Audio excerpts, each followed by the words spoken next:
네, 저는 특수청소업체, 유품넘김업체 하드웍스를 대표하고 있는 김안이라고 합니다. 반갑습니다.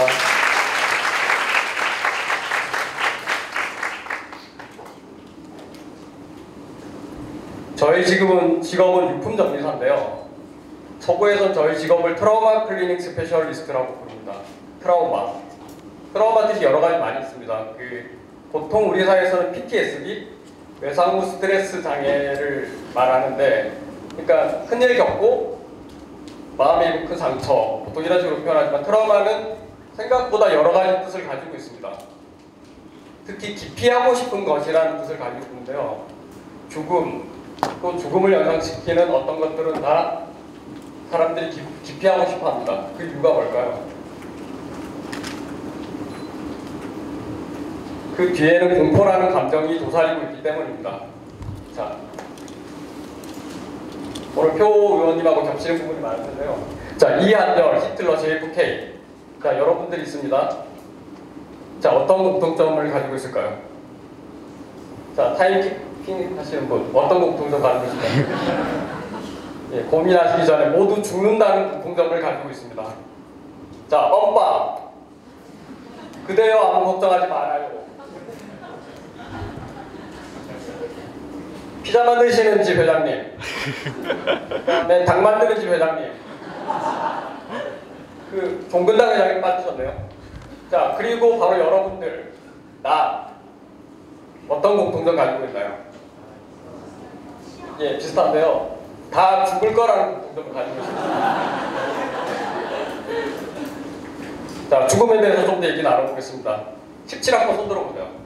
17학번 남학생 2076년, 여학생 6년도에서 2089년. 네, 모두 돌아가실 예정입니다. 여기서 죽지 않을 계획을 가지고 계신 분 있나요? 죽지 않을 계획을 가지고 계신 분. 제가 반드시 실패로 끝난다고 말씀드리겠습니다. 남학생들이 말한 말이 아시죠?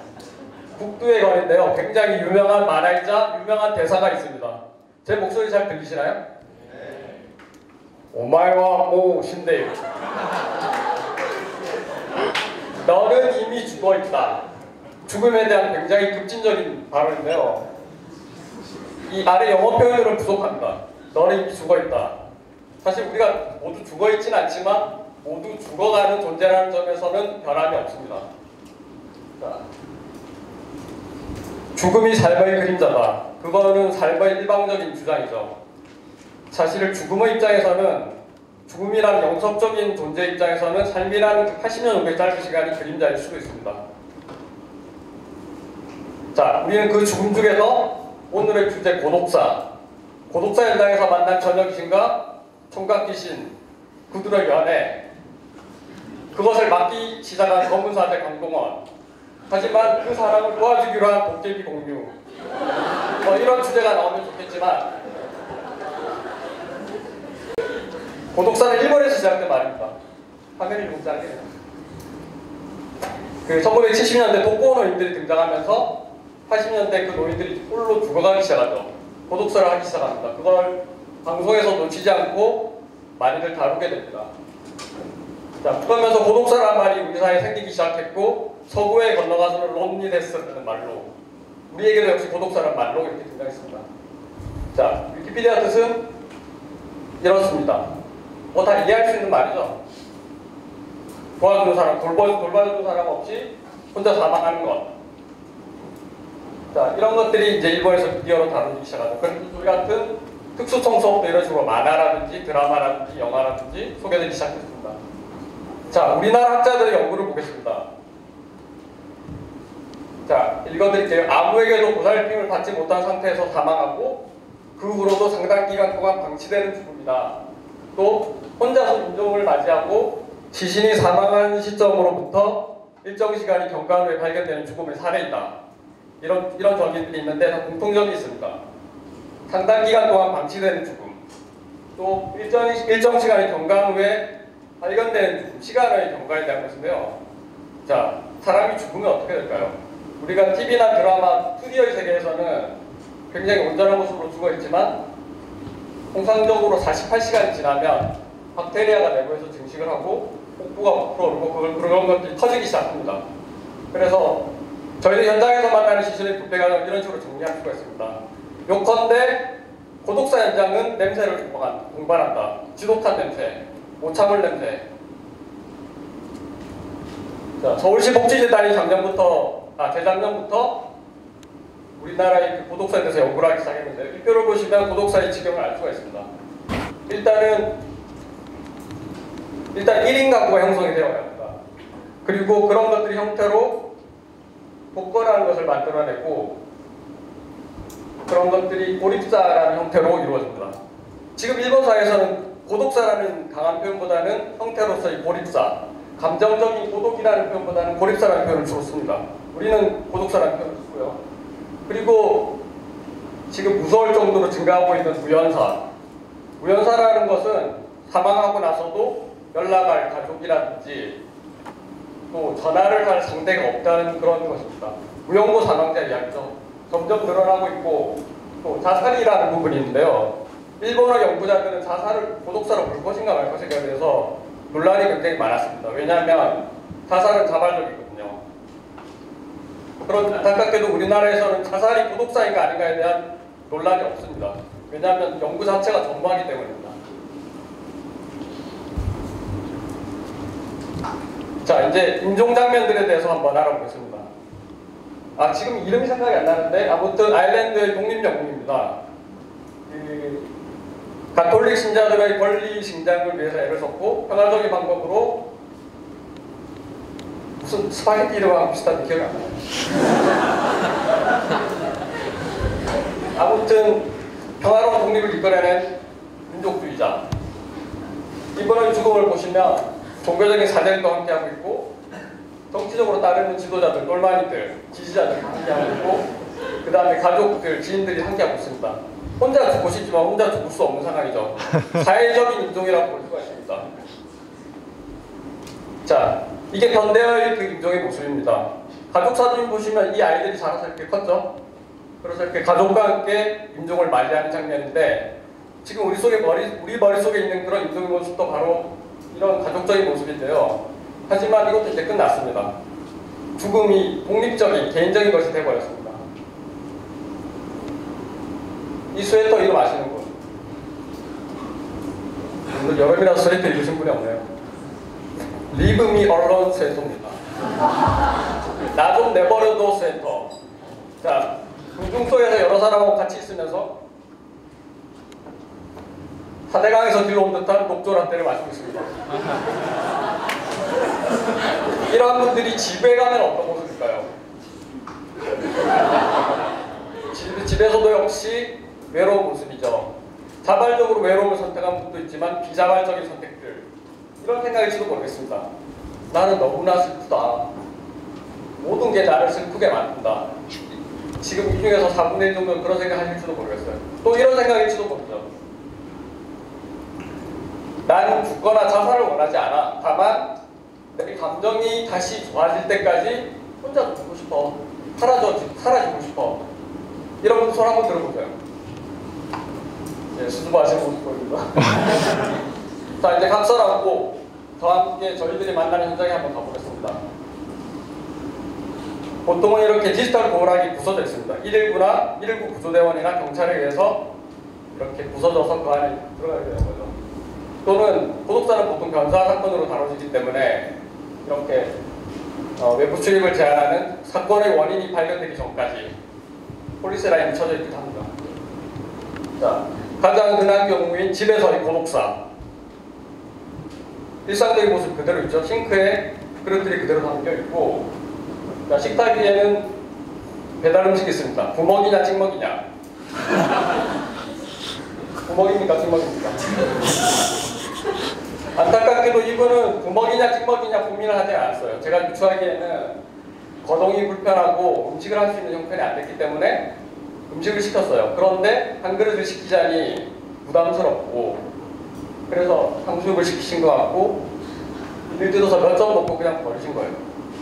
더 이상 먹을 수도 없었던 거예요. 요리할 수도 없었고 그런 사실을 머릿속에 떠올릴 때 굉장히 마음이 아팠습니다. 자, 일상적인 모습 그대로 재현되어 있습니다. 밥도 건강하게 자라고 있고, 이분의 냉장고에서는 지금은 숫자 3자리로 표현되는 그분의 사진이 붙어져 있습니다. 누군가에게는 증오와 비판의 대상, 하지만 또 누군가에게는 존경과 사랑의 대상.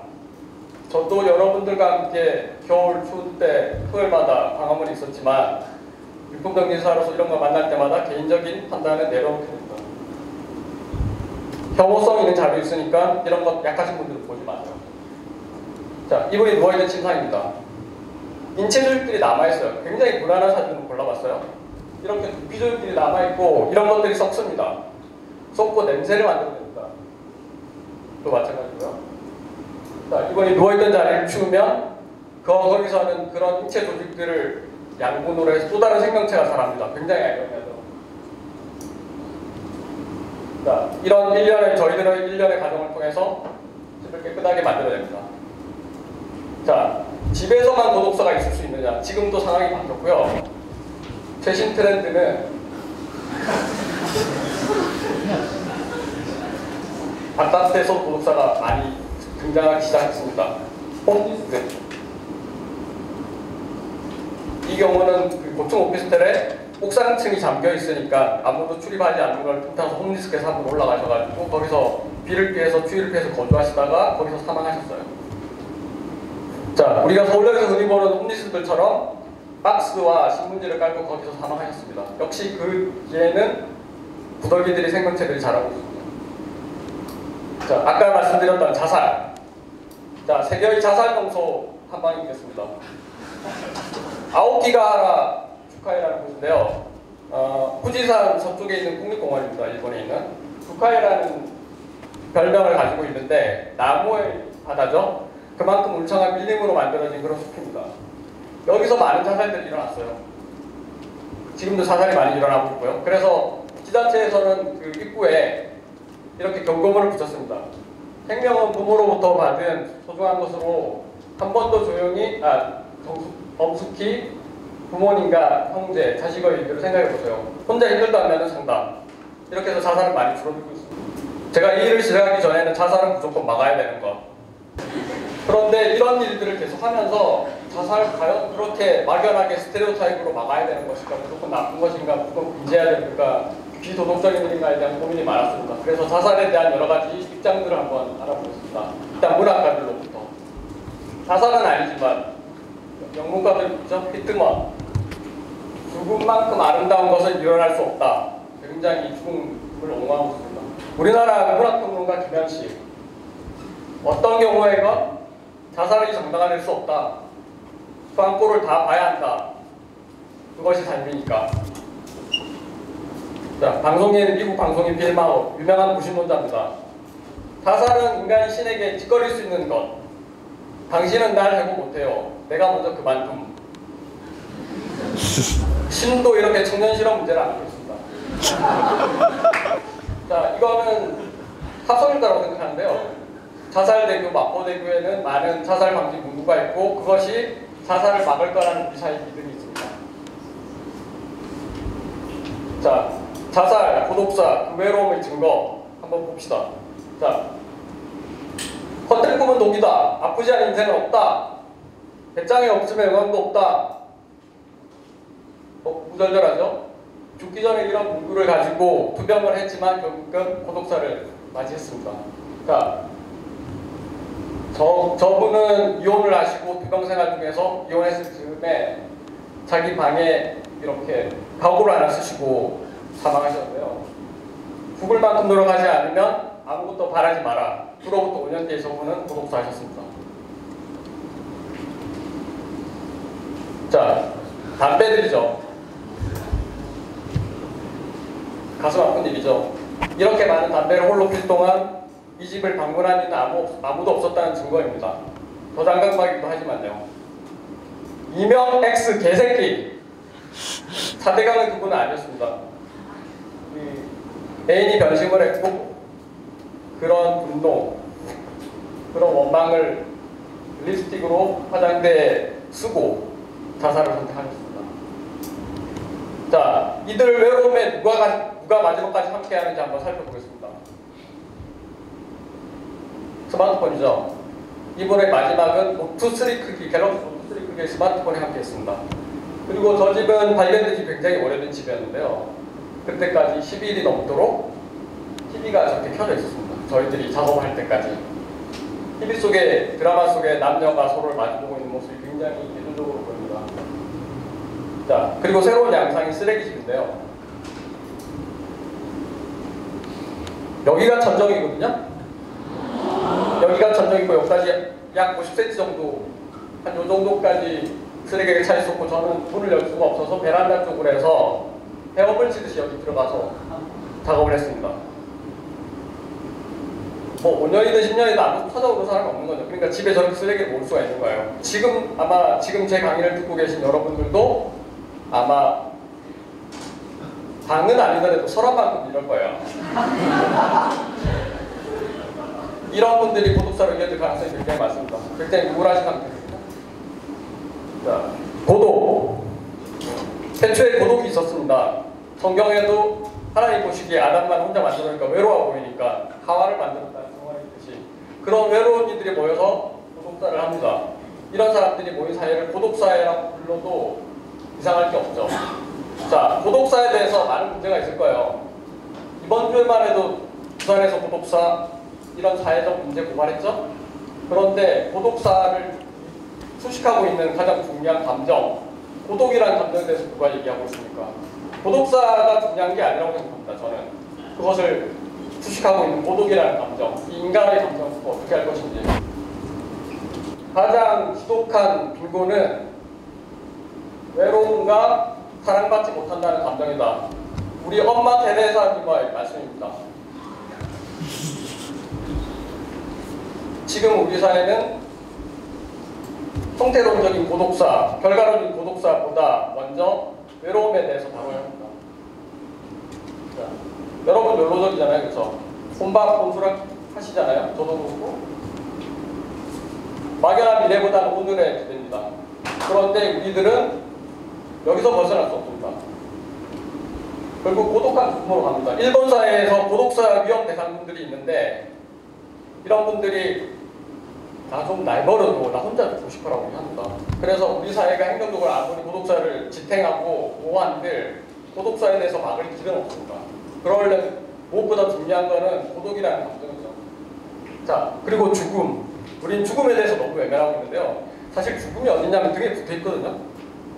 우리가 죽음으로부터 아무리 빨리 벗어나려고 달려간들 딱 달라붙어가지고 절대 벗어날 수가 없어요. 자, 이렇게 죽음은 우리의 의식 속에 아무도 찾아오지 않는 황폐한 곳에 있습니다. 그래서 가끔 방문해서 물도 주고 쳐다보고 말도 좀 걸어보고 이렇게 하는 것이 필요합니다. 왜냐하면 신기하게 죽음을 생각하잖아요. 자살을 생각한다는 얘기는 아니고 죽음이라는 관념을 생각하면 결국 삶에 대해서밖에 생각할 수가 없습니다. 자, 이게 저의 예상의 모토입니다. 아무튼 죽음을 생각할수록 그 삶은 더 풍부해질 거라고 봅니다.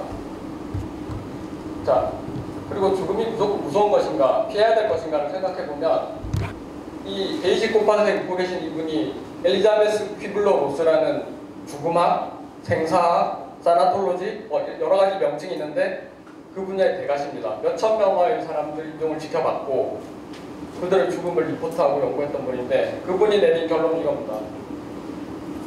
자, 읽어볼게요. 마지막만. 죽음은 그저 한 집에서 더 아름다운 집으로 옮겨가는 것이다. 이런 결론을 내렸습니다. 자, 이 짧은 인생 동안 우리가 죽음에 대해서 너무 많은 공포에 대한 두려움 때문에 너무 많은 것들을 희생하고 포기하게 되는데 언제나 죽음을 의식하면서 삶을 생각하면서 또 고독사라든지 고독에 대한 감정에 대해서 생각하면서 우리 삶을 좀 더 풍부하게 만들었으면 좋겠습니다. 이상입니다.